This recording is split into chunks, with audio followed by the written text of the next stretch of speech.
आदाब। मैं अजय सिंह हिंदी का कवि और लेखक हूँ। आज गुलमोहर किताब पर मैं आपसे मुखातिब हूँ। आज मैं बात करूँगा फ़िलिस्तीन और इजराइल के बीच जो संघर्ष चल रहा है उसके बारे में, और इस पर मेरा स्पष्ट मत है, मेरी साफ राय है कि इस लड़ाई में हमें फ़िलिस्तीन के पक्ष में, फ़िलिस्तीनी जनता के पक्ष में खड़ा होना चाहिए और इजरायली यहूदीवाद और इजरायली आतंकवाद का विरोध करना चाहिए।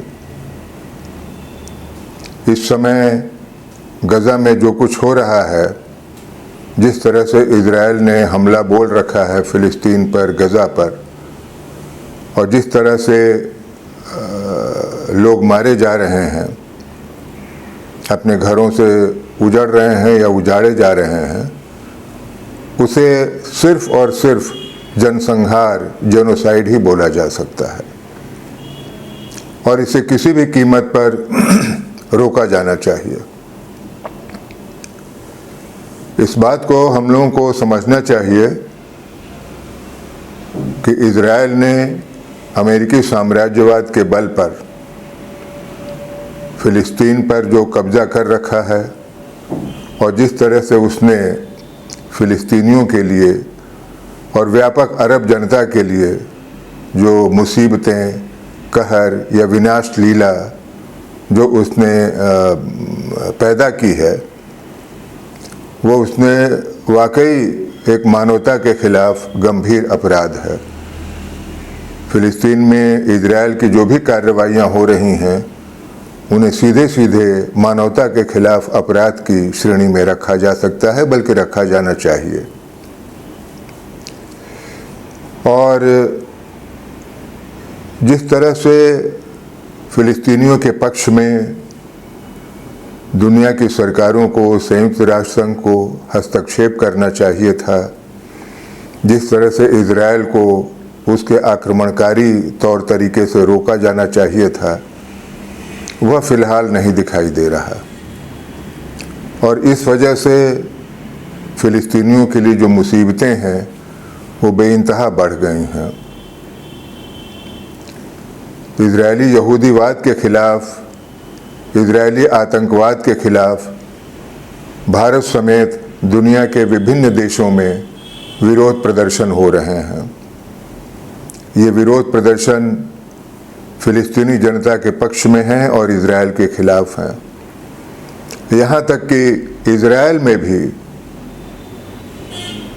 एक उदार, सेकुलर और जिन्हें कहा जाए कि समावेशी राजनीति में विश्वास करने वाले यहूदियों की एक अच्छी खासी संख्या ने अपनी सरकार के खिलाफ विरोध प्रदर्शन किया है, युद्ध रोकने की मांग की है और यह मांग की है कि इस मसले को शांतिपूर्ण तरीके से हल किया जाए।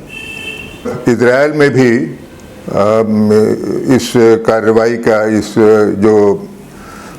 हमलावर कार्रवाई है उसका विरोध हो रहा है और इजराइल के ही कई अखबारों ने अपनी खबरों में और संपादकीय लेखों में इस पूरे युद्ध के लिए नेतन्याहू सरकार की कड़ी आलोचना की है और ये कहा है कि इस पूरे संकट के लिए इजरायली सरकार जिम्मेदार है। और हालत यहाँ तक हो गई है कि इजराइल की सरकार को यह सोचना पड़ रहा है कि इजराइल के अंदर उसकी जो नीतियों का विरोध हो रहा है अखबारों तक में, उसको रोकने के लिए कोई कानूनी कार्रवाई करे और इसके लिए ऐसी खबर मिली है कि वो कुछ कानून बनाने जा रही है। तो मैं ये कहना चाह रहा हूँ कि इस कार्रवाई का, जो फ़िलिस्तीन पर जो बिल्कुल बर्बर हमला इजराइल ने बोल दिया है, उसका भारत समेत दुनिया के कई देशों की जनता ने जमकर विरोध किया है और हमारे देश में भी फ़िलिस्तीनियों के समर्थन में होने वाले विरोध प्रदर्शनों पर पुलिस की राजसत्ता का हमला हो रहा है और यूरोप के कई देशों में भी फ्रांस, इंग्लैंड, जर्मनी, इन सब जगहों पर फ़िलिस्तीनियों के पक्ष में कोई प्रदर्शन न हो, इसको रोकने के लिए सरकार की तरफ से कई कोशिशें की जा रही हैं। यहाँ तक कि जर्मनी और फ्रांस में तो वहाँ की सरकारों ने पुलिस को सख्त आदेश दे रखा है कि ऐसा कोई भी विरोध प्रदर्शन इजराइल के खिलाफ और फ़िलिस्तीनियों के पक्ष में नहीं होना चाहिए। तो यह चीज़ दिखाती है कि फ़िलिस्तीनियों के पक्ष में, फ़िलिस्तीनी जनता के पक्ष में जो दुनिया की जो आम जनता है वो खड़ी है और इस युद्ध का, इजराइल द्वारा थोपे गए युद्ध का विरोध कर रही है। तो इस आवाज़ को ज़्यादा से ज़्यादा मजबूत करना है और इस बात को हमें समझना है कि 1948 से ही, जब इजराइल नाम के स्वतंत्र देश की स्थापना हुई थी इंग्लैंड और अमेरिकी साम्राज्यवादियों के सक्रिय सहयोग और समर्थन से, तब से ही फ़िलिस्तीन पर इजराइल का कब्ज़ा बना हुआ है और जिसे आज हम गाज़ा पट्टी के नाम से जानते हैं, जो आजकल चर्चा में है, वह मुश्किल से, यानी ये समझ लीजिए कि 35-40 किलोमीटर लंबी एक पट्टी है जिसमें 20 लाख से ज़्यादा लोग अत्यंत प्रतिकूल अमानवीय स्थितियों में रह रहे हैं और उन्हें तीन ओर से इजराइल ने घेर रखा है। एक ओर समुद्र है, भूमध्य सागर, वहाँ भूमध्य सागर से में भी जाने और वहाँ से आने पर भी रोक है और बाकी जो 3 जगहों की घेराबंदी है वो इजराइल ने कर रखी है। तो ये जिस तरीके से इजराइल ने गाज़ा पट्टी पर हमला करते हुए उनके लिए खाना, पानी, दवा, अन्य जो ज़रूरी सुविधाएं हैं उनको मुहैया कराने से मना कर दिया है या रोक लगा दी है, उसकी कड़ी निंदा हो रही है और होनी भी चाहिए। और मैं यह कहना चाहूँगा कि इजराइल के ख़िलाफ़ एक जितने भी एक इस तरीके के प्रदर्शन हों, आवाज़ उठे, हमें उनके साथ खड़ा होना चाहिए और फ़िलिस्तीन की आज़ादी के लिए, फ़िलिस्तीन एक स्वतंत्र देश बने,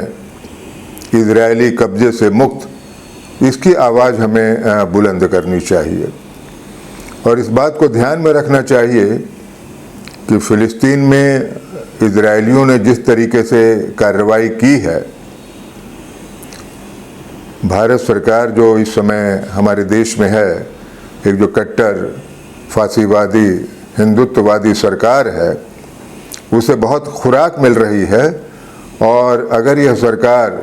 1924 में और उसके आगे भी अगर जारी रही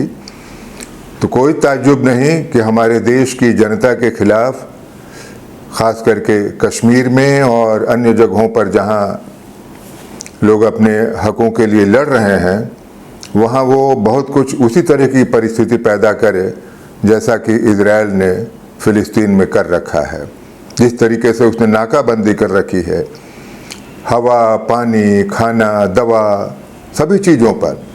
यहाँ तक और बिजली, इन सभी चीज़ों को उसने रोक रखा है। तो एक प्रकार से हमारे देश में भी, चूँकि इजराइल के साथ हमारे देश की सरकार का बहुत ज़बरदस्त सैनिक गठबंधन है, मिलिट्री अलायंस है, और वहाँ से बहुत सारे जो हथियार, आधुनिक तकनीक वाले हथियार हैं, वो भारत सरकार लेती है और उनका इस्तेमाल वह कश्मीर में, बस्तर में, गढ़चिरौली में, झारखंड में, उन सभी जगहों पर जहाँ जनता का एक हिस्सा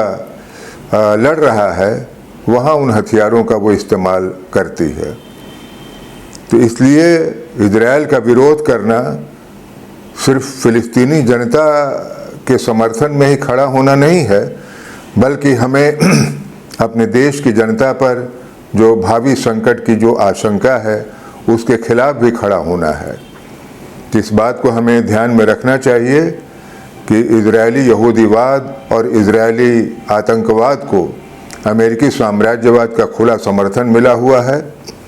और मौजूदा मोदी सरकार, हालांकि वो फ़िलिस्तीन के पक्ष में भी बयान दे रही है और उसने मदद पहुंचाने की कोशिश की है और कुछ मदद भेजी भी है,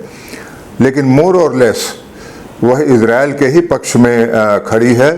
और इज़राइल की जो सैनिक तानाशाही और बर्बरता है उसका किसी न किसी रूप में समर्थन करती रही है। तो हमें इस बात को ध्यान में रखते हुए इज़राइल के खिलाफ और फ़िलिस्तीनी जनता के पक्ष में अपनी आवाज़ बुलंद करनी चाहिए। शुक्रिया।